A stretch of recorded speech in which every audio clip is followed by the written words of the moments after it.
unboxing da The Purpose Book, versão Bíblia de Culto ou Slim, que não é a Journal.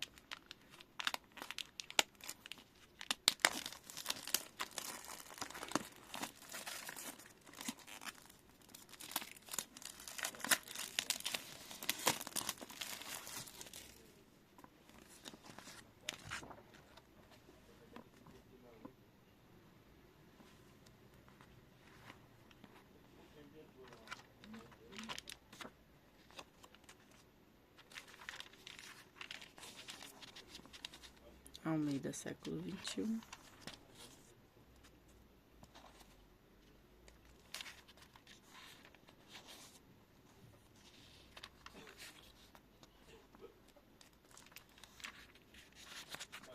Páginas meio transparentes.